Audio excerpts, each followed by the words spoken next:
ora tatou, no mai, haere mai, and welcome back to Showy Ovaries, a podcast where I, precociously pivoting Penny Ashton, attempt to learn all I can about just what happens to our ovaries when they wave the white flag of surrender and have a good old lie down.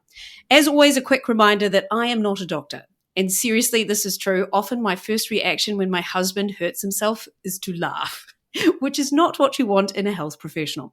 So if you are in need of medical attention from someone who hopefully won't just point and cackle, then please do seek proper medical assistance.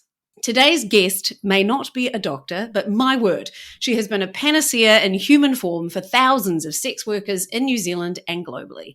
Her activism, including through the prostitution law reform of 2003, has vastly improved sex workers' health, wealth, dignity, legal standing, and just goddamn basic human rights. And not only that, she is the first Dame of the New Zealand Order of Merit nominated for her services to sex work. Like, who would have thought that would ever happen?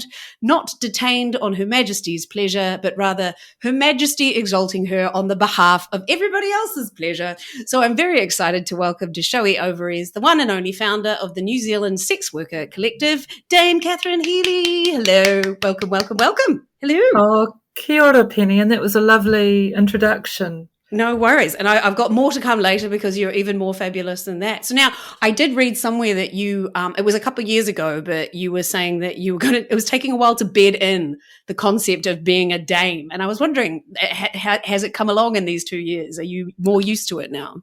Well, it's interesting. I mean, it's really funny because some people, they don't quite know what it is of a certain generation, and others, some of my shameless colleagues, will play it right up. So, you know, they'll do the whole big introduction, and I remember riding in a car once with a dame and I was absolutely terrified. You know, the car was filthy. It was our little working car, and we were going up Queen Street, and it was this wonderful dame from Papua New Guinea, and I was saying, "Oh, dame," you know, she said, "Oh, just call me whatever, you know, her name was."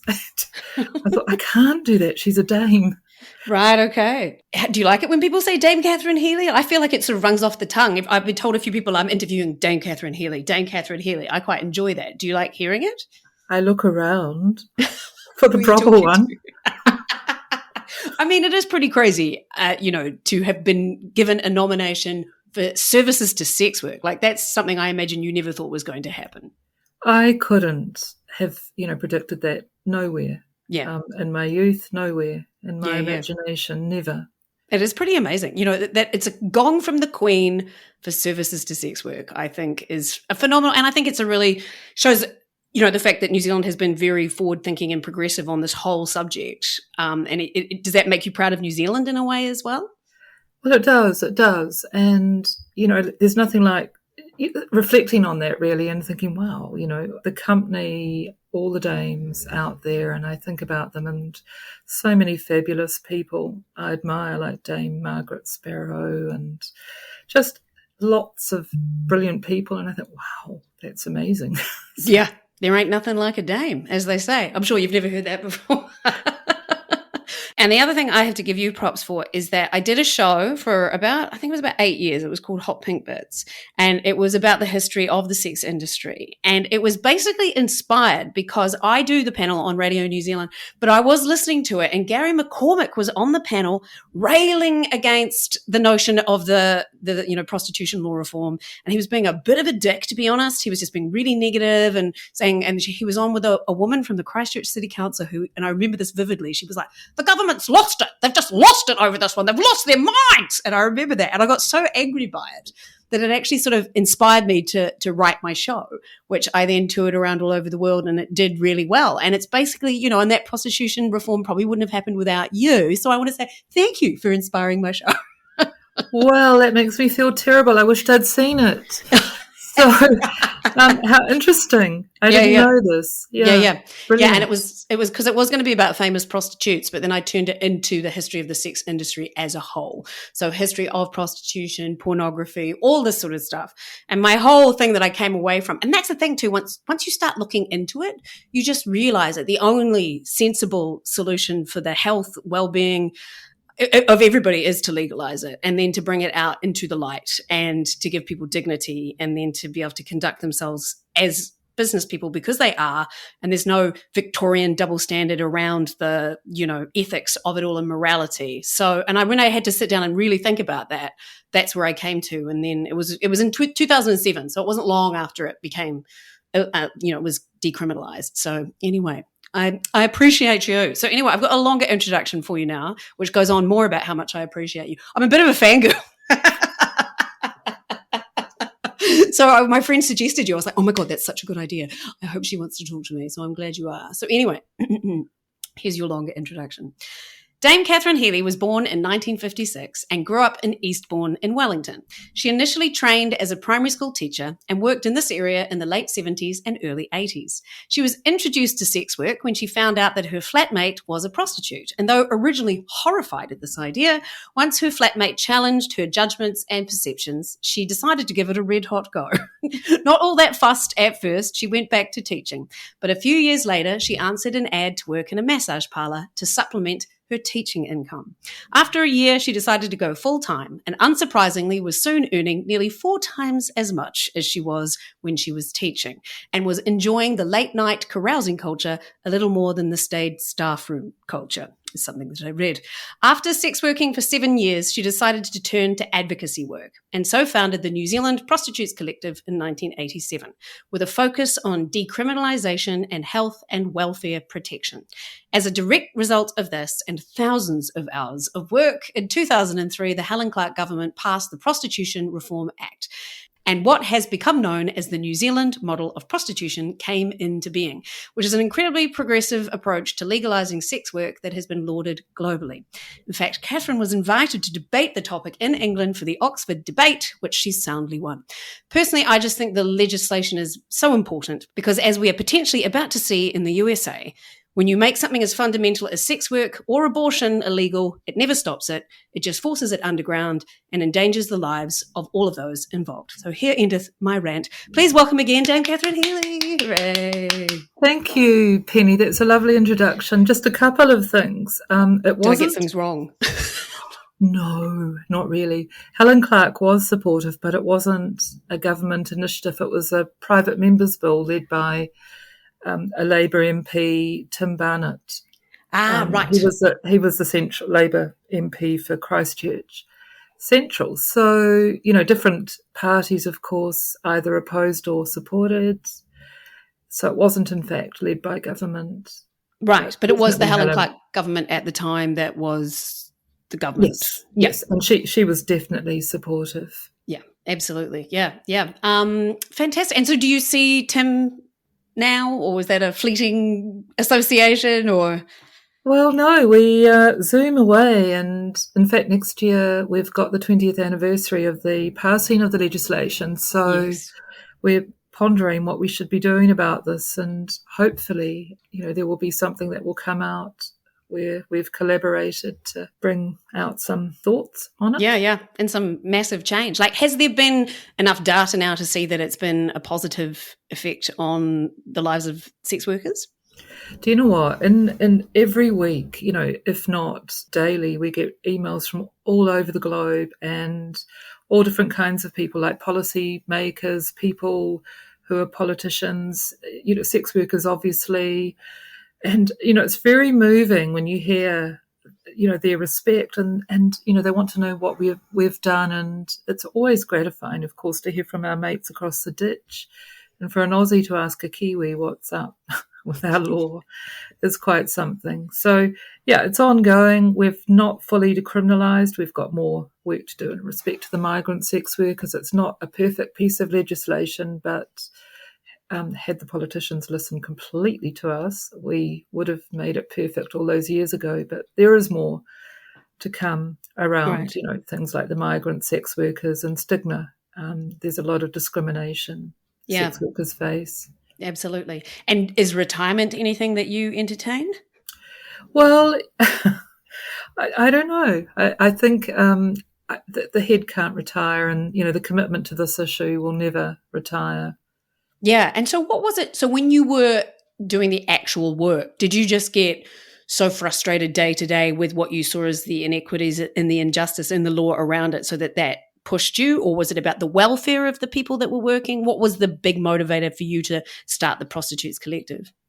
I was one of 9, and I was absolutely scared witless, They were incredibly savvy people I was working with in the massage parlour, and here I was, a dowdy little school teacher from the Hutt Valley, and they educated me, and that they were stomping around as you could in high heels in those days, and saying that they needed a union, and so all the ideas were coming up from the floor from people I was working with, and it just it took some time to think about and figure it out, but certainly it wasn't me on my own. It was a whole group of us. Right. You didn't used to wear lipstick or anything like that? Oh, no.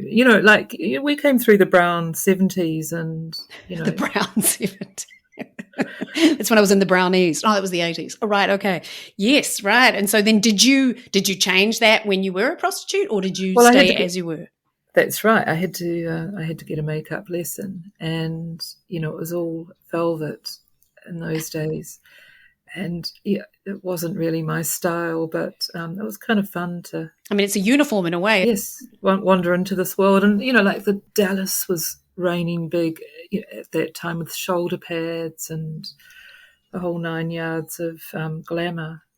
Right. Just quite interesting. It was really quite stuck in my mind as an amazing encounter when I wandered into the House of Ladies, or number 12 as it had just been branded, a beautiful old building on Bulcott Street, intersection with Willis Street in Wellington, which is now a restaurant, but it was it was just the perfect kind of place to be a massage parlour or a brothel.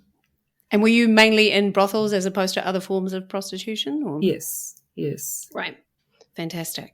Right. Okay. And I was thinking too about, just from the work that you've done, it meant that during COVID, everybody was eligible for wage subsidies and resurgence payments and all that sort of stuff, so that weren't thrown to the wolves in a different way during the pandemic as well.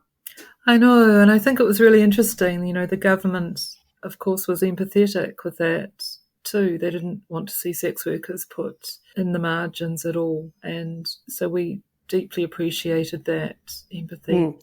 Yep. And as an actor, it was the same thing for me, which, both, and obviously sometimes were lumped together in the past, in Victorian things like that, prostitution and acting. But, the fact that they looked at all aspects without judgment, I thought was great. So the first question I've been asking everybody is, what has your relationship been like with your body through your life, and what journey has that been on?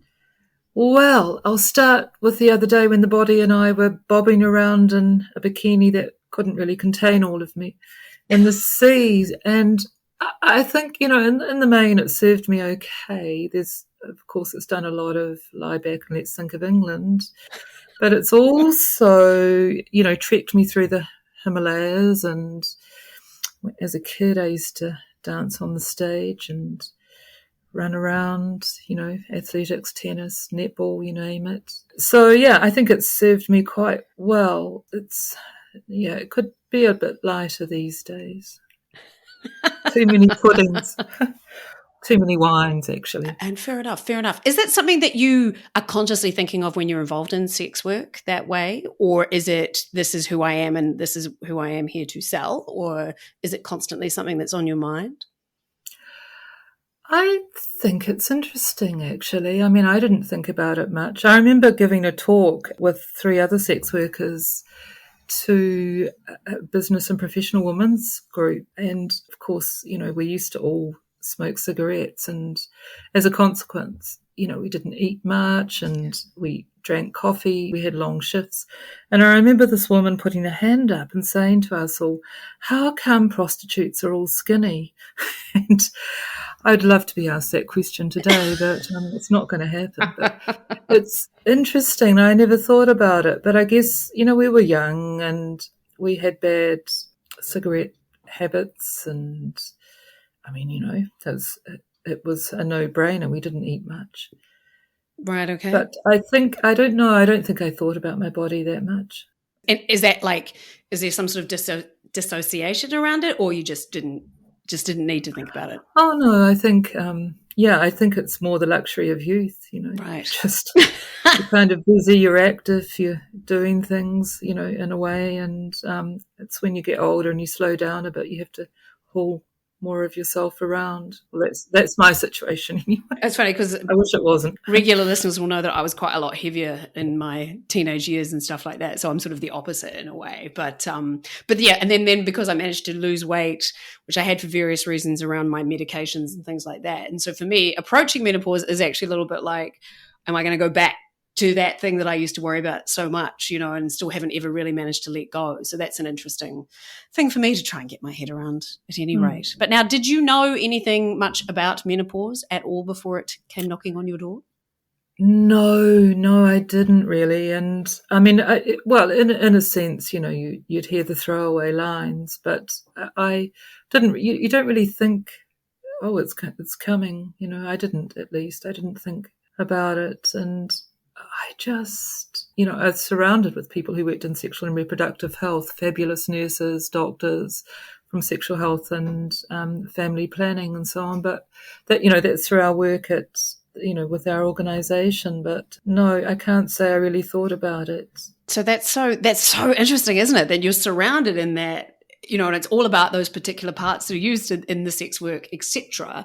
And so had you come across any sort of older prostitutes who were experiencing it and trying to work as well? Or is that something that hadn't come up? Well, actually, I came across a woman who was a lot younger and had to contemplate it. She'd been affected by menopause, and I'm not sure whether it was an artificial induction or whatever, or just happened to her, but she had been a lot younger. And I remember thinking, gosh, a woman in her 30s experiencing menopause. But no, I don't recall us sitting around as groups and, oh my gosh, talking about it. Yeah. No, and cannot remember my mother talking about it either. Not at all. No. Right. No. So you know nothing about her? No. Well, she died when I was 41 and she was still quite young, in her early 70s. And I don't know that she would have talked about it, even if it just wasn't in that generation of women. She'd be in her late 90s now, but I don't think she would have talked about it. And maybe I was just totally obsessed with my own life and hadn't noticed. Yeah. Because I was reading that your mother was quite liberal in that. Oh, yeah. Yeah. So that's interesting, but yet still didn't want to talk about that. But she wasn't initially thrilled at your new job choice, but yet was still supportive of you. Oh, yes.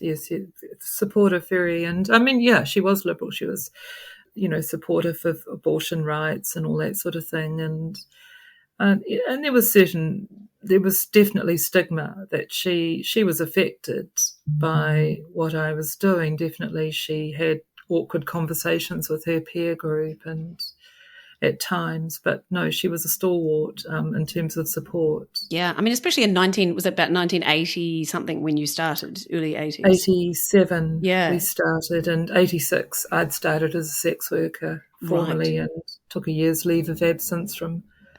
That's right. So to supplement your income at school, and did your co-teachers find out? Did parents find out? Anything like that? All of that.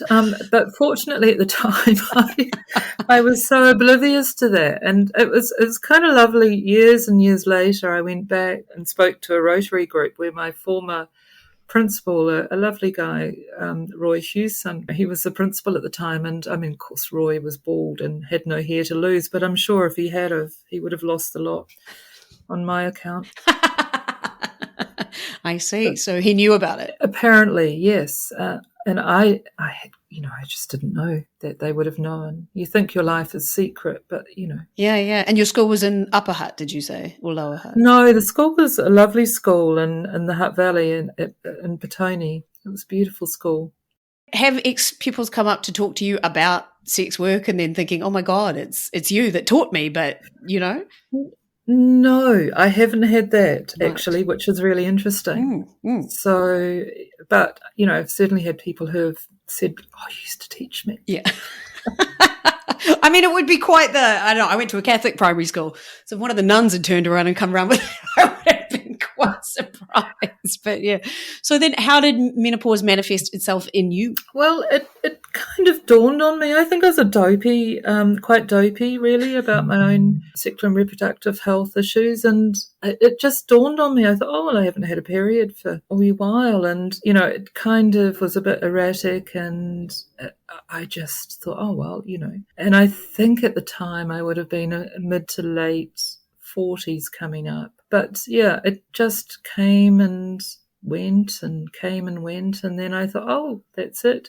But I remember thinking, well, I'm feeling a bit flat, and wondering if that was to do with it or something else. But I put it down to menopause, just feeling a little bit more flatter, and I don't normally have that kind of experience, but I do remember thinking, oh, this is interesting. And then I reflected also, because I'd chosen not to have children, and while they came into my life, which I was incredibly grateful for, through my partner's children and step-grandchildren, I hadn't had, I'd chosen not to. And I remember thinking, oh, maybe I got that wrong. So, I do remember in those late 40s thinking, this is menopause then. Right. What you mean? You thought you might have been pregnant, or? No, I remember thinking, well, maybe I should have had children. Right. So now it's too late, see? Right. Okay. And how do you feel about that now? Oh, I feel fine. Yes. Right. Do you just think there was could be some sort of anxiety that comes along with menopause sometimes around that? I think it was, it was certainly a point in time, the option was closing off, and that was it. And as much as I set out not to have children, I felt kind of a pause there and thinking, perhaps I should have. The grief of something that you couldn't have anymore. Yeah. Right, yeah. It's interesting. Quite a lot of people have said that, whereas I've been so very clear that I don't want children in any way, that to me it's kind of a bonus of it all. But that's one thing. So is that the only symptoms you really got? Was that anxiety? I think so, yeah. It seemed to go quite smoothly. I mean, I think there is a thing that needs to be talked about, and postmenopausal women, and the cystitis issue can be something that I think should be spoken about. And, that's we're thinner, and some women are more prone to it than others. And I think, that's something that comes along. Yeah, Ovestin cream can be good for that. Brilliant. Yes, right. Absolutely. And, the spin-off is Erotic Dreams, I tell you. Oh, my word. Wake up feeling all guilty. Oh, that's hilarious. You feel guilty about erotic. You should not feel guilty about that. You might have some good things to call back on from your memories and things like that. I've had a wonderful night out. And he doesn't know. And you haven't had to leave the house or put a mask on or anything. So that's exciting. No. So when did you discover Ovestin? At NZPC, we had at that time, and for a very long time, a wonderful nurse called Joy from family planning. And she was just so knowledgeable. And so that was one of her tips. Absolutely. Great. It's good to have that insider knowledge. Absolutely. And well, that's fantastic if that's the only symptoms you've had. It's quite funny. I've had some people like Ali Moore had very few symptoms and was like, oh, I've got a very boring story. And I'm like, no, this is great, because we've had quite a few traumatic stories, and I just love to hear ones that are a bit more easy and things like that as well. So did you feel it was an easy transition for you, or am I underplaying how you felt about it? Oh, no, I think it was easy. I think it was pretty plain sailing. It is a funny feeling because it comes along with invisibility. So, the name itself, you're not turning heads anymore so much. You're walking. And did you feel that? No one pauses to look. You felt that? Yeah, I felt that, definitely. I mean, that's an age thing that, you feel the invisibility shroud is coming. Right. Over you. Right. And it's interesting. And so do you talk about it with your friends and things of your peer group now? Younger women have spoken about it more. It's kind of funny because younger workmates said, oh, we know when you were going through menopause. And I said, how do you know? But, it's kind of interesting, some of those observations. And how did they know? Well, I think, I'm not sure, actually. I just casual remarks, and I'm not sure I want to know how they knew. So you didn't have hot flushes or anything like that? Oh, I did. That's right. That's right. I did. I forgot. Maybe that's all part of it. Well, there is brain fog and things like that as well. So you didn't feel that you had dropped any of your mental acuity or anything like that? Oh, that's inevitable. Right. Yes, that happens every moment of the day. Every moment of the day. And so, but your hot flushes obviously weren't too debilitating if you've forgotten them. No, and I think it was more at night. Right. But, some night sweats. It wasn't so much that I felt things were happening during the day. And I mean, I stopped cigarette smoking, which I'd stupidly done for a couple of decades, and lots of things were changing. That's fantastic. In a positive way, for health. Yeah, So absolutely. Great. Yeah. And so have you had members of your, the prostitutes come to you at all about what to do, or come to Joy or someone to that effect about what to do if they are menopausal on the job? I can't remember a conversation, although actually I do talk to peers and share the Oveston. Right. Oveston is the thing. And lubrication presumably is. That's right. Lubrication is it's a tried and true thing with sex workers of all ages. So, it's really important. But no, you're right. I have had conversations with non-sex workers as well, who are peers, and about lubrication, because I think a lot of people simply don't know about it. They have no reason to, they're not working commercially, and you can get away with not using lube. But certainly women in my age group, I've had those conversations, and we import a product. Actually, the organisation has a little business and imports a wonderful product called Wet Stuff. Wet Stuff, right, okay. And what's so great about Wet Stuff? Oh, where shall I start? Is this what you've been dreaming about? Yeah, that's right. And, well, we have lots. There are flavours, and there are, we have a whole range of different products, and some warm up and some are colder, and just all these wonders that you can have fun with. That's right. Or work with. Right, yeah, absolutely. And because lubrication is very important, isn't it, for the integrity of condoms and all that sort of stuff. It is hand in glove. Yeah, hand in glove, right. Yeah, for all many reasons, right. Okay, great. So you haven't had to talk to your doctor about any of this then, I presume, or? Well, it's funny. I would split myself off. I'd talk to family planning and sexual health about, exactly that, sexual and reproductive health, and not put it through my GP. Right. So, perks of the job. I mean, he was much younger than me at the time, so I just didn't really want to go there with the poor man. Yeah. There was something about, like, I just had a gynecological appointment on Saturday, and it was this. As soon as I saw it was a guy, I was like, ugh. I don't know this, and I know that there are some lovely men out there who do this job, but this guy, and he was a bit condescending and a bit of a dick, ironically. So yeah, I was just like, I've just had some really wonderful women, and just they're just a lot more relaxing when you know that they actually have some concept of the very bits that you are seeking assistance for. Somehow that's better to me. Yes, that's right. Mm-hmm. And do you know how many sex workers there are of a sort of postmenopausal or menopausal age? Well, it's interesting, because I think, the bulk are between 20 and 28, something like this. Okay. But certainly there are people who are still working, of all genders, and considerably older than that. And, I certainly have friends who are older than me, and I'm 66, so right, you can supplement the pension. You can supplement, and why not? Absolutely. And it's all completely legal. How much shame is still, do you think, imbued in the work? I think in this country, people are very tolerant, if not quite pleased.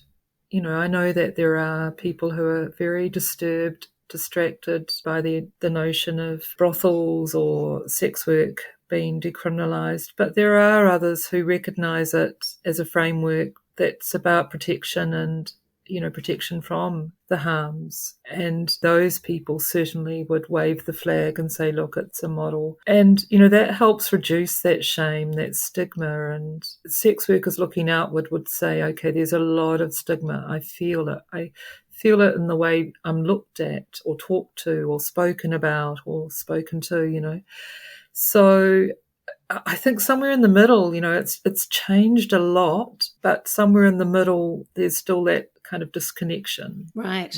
Maybe sex workers think there's a lot more stigma and discrimination than there actually is. Oh, wow. But yeah. And it's getting better. Yeah, right. And I mean, like, I don't think that this would ever happen. But do you look at like what's happening in the States and ever worry that we might go backwards at all? Oh, I do. And when decriminalisation was achieved in 2003, we thought, okay, it's time to put the hammock up and just relax for a little bit. Quite literally. Yeah, right. But it didn't happen that way. The lobbying continued. City councils were leapt upon and they came down with draconian bylaws in some situations that had to be challenged and overturned. And so I have the sense that we're going to have to keep pushing for some time yet. Right. And you can't relax on it. The world is divided on how sex workers perceive. Yeah, I know. Just looking at the States is kind of terrifying. And I do remember, they did bring in lots of, the Christchurch City Council brought in some bylaws, I believe. And Auckland. Yeah, and Auckland. Auckland gradually dropped everything and realised it was totally unnecessary. I mean, people were saying at the time of the law change that there would be brothels everywhere and sex workers would be working outside hospitals and schools and, doing provocative things. And none of that came to pass. Yeah. Yeah, I remember that. And there was talking about, that's right, because there was a Christchurch street, there was a brothel on it, and this woman was like, there's like 7 cars or 28 cars. And I can't remember when I was like, a day. And she was like, no, a week. And I was like, 28 cars a week outside that's nothing. And it's like, and if they were flat. Yeah. And I was like, yeah, exactly. It's a Dunedin flat. But I was like, if that was a personal trainer, you wouldn't care at all. And that's the thing. And it's a similar thing, one-on-one time, resulting in some sweat and some sore muscles potentially with a personal trainer. And then off they go and no one would give a shit. So it was just purely her judgment laying down on top of it. So, yeah, so you just have to keep pushing. Absolutely. Right. Well, I think we're running out of things to say because your menopause was so short and easy and things like that. But now so you're not really going out of your way to talk to younger women about it at all, but you're enjoying that younger women are talking to you about it. Is that what you would say about menopause? That's fair, yes. Right. Yes, if they think to. And was there anything else you thought you wanted to talk to around menopause at all? Fluff. Fluff? Oh, right. Don't put up with it. Facial, like do you get electrolysis or something? Oh, well, I don't, but I am conscious that, things change on that front a bit and you think, oh. So you're plucking hairs out of your... Oh, look, people pluck, I pluck, we all pluck, Have a plucking good time. Right, get stuck in there. Excellent. Did you manage to think of a fun fact? I did, and it put me through some angst, I have to say, and I was starting to cheat on the... and I think probably Oveston helped me, it stimulates the imagination. So what my fun fact is, do you know, like one of the roles for our organisation is to distribute condoms. Sex workers don't want to overcarry condoms because it's annoying. You have all these packets you have to get rid of, and if you're wanting to be discreet and nobody knows you're working, you don't want your rubbish bin overflowing with condom packets. So you usually ask for as many as you need in the foreseeable. So our organisation distributes this amount of condoms. If you can imagine standing outside Parliament and pulling out a condom that's 20 centimetres long, laying them all together, and they would go all the way from Parliament up to Taihape. In a year or? In a year. That's fantastic. My father used to do condom vending machines. Did he? Goodness. Yep. Jackpot promotions. He was doing that when I went to university, which was quietly very good timing because I was a late bloomer as far as that was concerned. So, yeah, and he would sell them $1 each, or as my father would put it, $1 a fuck. Well, and that's the thing. You see, when I was a sex worker, that's exactly what we had to, well, a little bit more because we'd rush into the pharmacy. Right. Yeah, and buy some. So we'd be paying a little bit more, $18 for 12. Right, I see. His was in pubs, and you just put the money into the little machines on the wall in pubs and stuff like that. So, yeah. And it was called Jackpot vending machines, which was also amusing because he used to do those little cards that you ripped open the little tabs, and if you got 3 bananas on the similar theme, you would win $15 and stuff like that. So then he got into condoms and tampons not long after.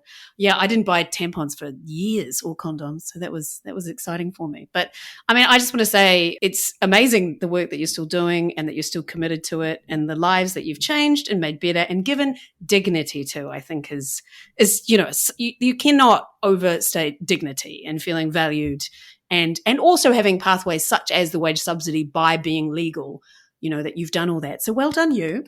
Thank you very much. And thank you. No worries. Thanks for your time. And I'll see you at some point, somewhere, someplace. Bye-bye to Wellington. Cheers. Thanks a lot. Thank you. So that was the very fabulous Dame Catherine Healy. And as they sang in South Pacific, there ain't nothing like a dame. Though actually, that is a deeply problematic musical to go back and look at. So let's move on. Now, can you tell I'm a big fan of her work, like fangirling away? But my show, Hot Pink Bits, was really successful and was inspired basically by her. And it had this serious moment acknowledging the work New Zealand has done in making sex workers' lives safer. And, whatever you think about the work, we want people to be safe. And when I pondered the hypocrisy around it all, how the women always bore the brunt of the shame throughout the centuries when it came to the world's oldest profession, I thought, fuck that. And now we are having to fight all over again for abortion rights. Maybe not in New Zealand, but I feel some solidarity with the sisters in the United States, and I've donated to the ACLU. You can donate to things like that. I'll be squealing a lot about it. Join me. My show, Olive Copperbottom, is all about control of women's bodies. And who'd have thought a show set in the 1860s could be so goddamn relevant 170 years later? Anyway, enough of all of that. Yay for you people. Thanks heaps for listening. Spread me about like some excellent lube. Give me 5 stars, review me, share me on your socials, and the immortal words of Pinky Agnew and Dame Catherine Healy, stay juicy everyone, and try some wet stuff. Penny Ashton, signing off for Showy Ovaries. Ka kite.